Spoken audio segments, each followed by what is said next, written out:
Thank you to my patrons and members for voting this video. Sometimes, being a delusional otaku gamer is exactly what makes you fit the bill for the job. And that was exactly the case for the Queen of Chunibio, Uchida Maaya. From almost being a high school dropout, to drawing on her own face to imitate Gaara, to having a somewhat weird relationship with her brother. This is the story of Uchida Maaya's delusional path to success. Maaya was born on December 27th, 1989 in Tokyo, Japan, into a family of gamers. Her parents were avid gamers, so by default, Maaya just had all the consoles, like Nintendo, Sony, and Microsoft, and started gaming in kindergarten. And damn did she grow up a true try-hard gamer. Family sessions of Mario Party included Maaya spinning the N64 joystick so hard with her palm, she'd get blisters. Smash Bros sessions would end in sweaty ledge guards even when playing for fun. But if we're talking about Uchida Maaya and games, God, was her entire childhood just filled with Square Enix. Maaya religiously played games like Chrono Trigger and Xenogears, but there was one series that was special to her throughout her childhood: Final Fantasy. See, when she was only a mere elementary schooler, up came the release of a legendary title, Final Fantasy VII. This was a title that would quite literally change her life. She was obsessed with the game, so much so that she'd roleplay the characters with her younger brother, Uchida Yuuma, building secret bases, pretending to ride the iconic airship. You know, children things. In fact, the reason she kept long, straight black hair at the time of her debut was because she wanted to imitate Tifa Lockhart, national Italian representative. And she even learned karate for a while because Tifa, she even consistently played Final Fantasy XI online with her brother and mom. Based mom. As a patented gamer, she attended many game shows like the Tokyo Game Show just because that's how much of a gamer she was. Anyway, back to topic. Like many gamers, Maaya was a very introverted and shy kid. Yet despite this, she loved and clearly had a talent for acting just from elementary school. The shy kid Maaya would join school plays and shine on stage like no other. And by middle school, she had joined the drama club, and this is where she, in her very own words, found the joy of acting. It was at this time when she realized she had always loved video game characters ever since she was little, and she wanted to be them. Combine that with her love for acting, and she came to discover an industry that would change her life forever: voice acting. She too could be Tifa and become a part of the Italian Senate. That part didn't come so fast. This MC has side stories. Indeed, Maaya loved acting, but see, Maaya was a lively kid who also loved many other things, one of which being Japanese culture. The beautiful Kyoto temples, shrines, tea houses, the rich history and culture was just so beautiful to her. She loved it so much that amidst middle school, she straight up told her parents, "I'm not going to high school. I'm gonna go to Kyoto and become a Maiko." What it was like to be a 15-year-old with dreams.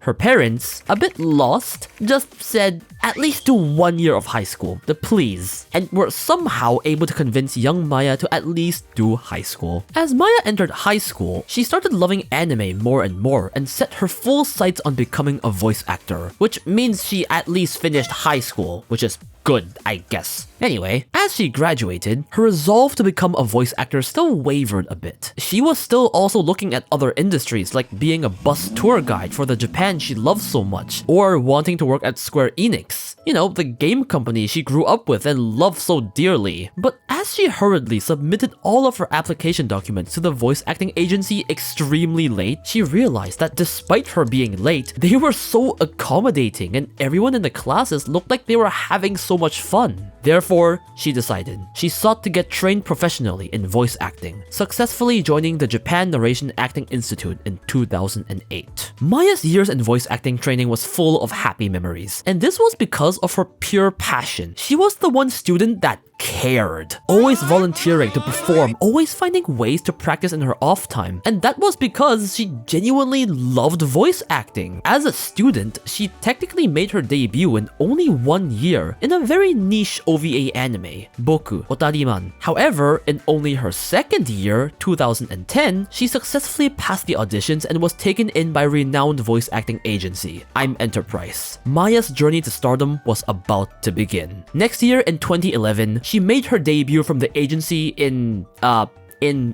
raunchy gal game that I probably shouldn't show on YouTube because I still have the YouTube warning from my last video. Galgun. Sorry, I'm still salty. And even Aruka from Hunter x Hunter. And then came 2012, the year she would blow up and her career would be made. Early in the year, she got her very first lead role, Rei Sanka in Sankaria, Undying Love, which this wasn't a small role by any means. It's an insane accomplishment for a newbie. And this early in her career, she already branched out to live action films, but it was Fall that got her the starring role. Rika Takanashi from Chunibyo demo Koi ga Shitai. If you're an anime fan above the age of 18, you know this show. You know this gif. This was an anime that I dare say influenced the entire anime fandom. The cute girl, the memes, the existence of the concept of Chunibyo, all popularized by this very show. Oh, and don't forget that beautiful Kyoto animation polish. And also, well, the actually emotional story about growing up. This was a gem being held up in the sky at the time, and Uchida Maaya was standing at the center of it all. From there on out, Maaya proceeded to immediately blow up and get the roles of Frenda from Railgun, Boobs from High School DxD, Hajime from Gatchaman Crowds, Delusional Girl from Idolmaster, Delusional Spirit from Data Life, Hiyori from Noragami, Shadow from Gochumon wa Usagi desu ka, Futaba from Ao Haru Ride, Split Personality in Charlotte, Izel from Final Fantasy XIV, who's just an NPC, but she's a Final Fantasy fangirl, so bro, dream come true. Didiruka in Sex Dungeon Harem, Bitch's sister in Shield Hero, Norman from The Promised Never Season 2, Louis from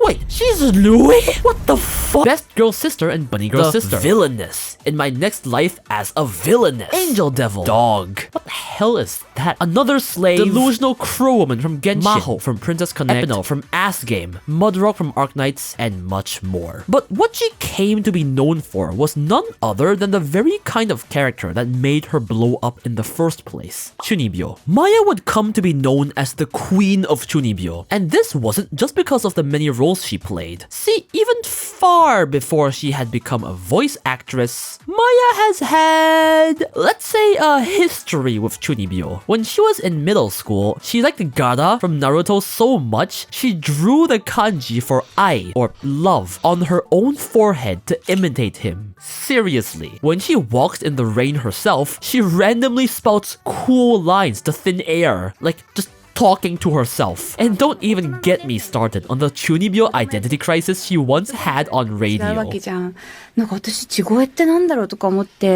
You can really hear the small differences between the different Chunibyo characters she portrays. Girl has a PhD in Chunibyo. 言われることも多いんだけど、違う。変えてんのよ、あれ。リッカは、パニッシュメント、ディスワールドなの。でも、ランコは、闇に飲まれるわかる。違いわかる。違いがあるんですよ、違いが。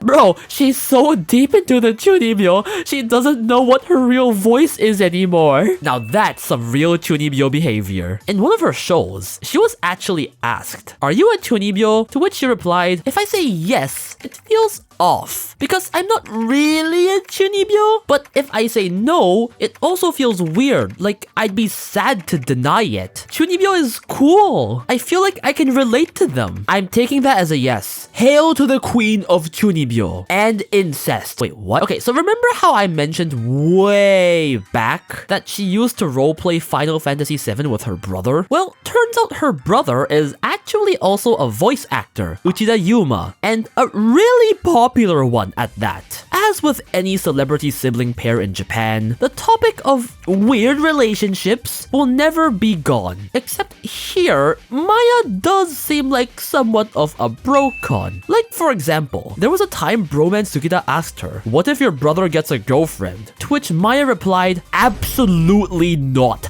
I will confront her." But it's also not just one-sided. One time, Yuuma publicly said on radio that my sister is my ideal woman type. Huh? What he meant by this was that the girl's personality would need to leave an impact even stronger than his sister's. So, phrasing? Guys, phrasing? To which Maaya just awkwardly laughed. But still, is this normal sibling behavior in Japan? Or is it just me? I mean, Yuuma is actually married now, so I wonder what Maaya thinks. Boxing ring? Other than that though, the two have really wholesome interactions whenever they get to work together in anime, gaming live streams, radios, and last year, they even held a sibling joint concert at Pacifico Yokohama National Hall, a venue nearing 10K capacity, with them covering each other's songs, performing together, and so on. This is a really big venue and accomplishment in Japan, especially for a voice actor. Oh, right, yeah. Maaya is actually a really big voice actor artist in the industry. She has a huge singing career. She debuted over 10 years ago, and in 2014, gradually building everything up. From bigger venue to even bigger venue, to being in a commercial for Mitsubishi in 2017, to Budokan in 2019. You know, literally every Japanese artist's dream, Uchida Maaya had made it. And it's not even just as a voice actor or a singer anymore. In 2015, she was invited to appear on stage of the Twitch and Amazon booth, playing Minecraft at the Tokyo Game Show. You know, the very show she used to watch as a visitor, as a viewer. She's the co-host now. She's on that very stage. She literally says, it's a dream come true. Also, remember how Maaya was obsessed with Japanese culture and almost moved to Kyoto as a teenager with zero plan? Well, in 2021, at the Kyoto International Manga Anime Fair, Maaya was officially appointed as an ambassador of the event, appearing on the opening stage in a beautiful kimono, alongside the mayor of Kyoto in traditional Japanese wear. The mayor of Kyoto! Literally a dream come true for someone who loves Kyoto so much. She could not have asked for more. The mayor then proceeded to call her by her nickname, Mare Taso. But speaking of culture, Maaya is quite the model herself and has made some,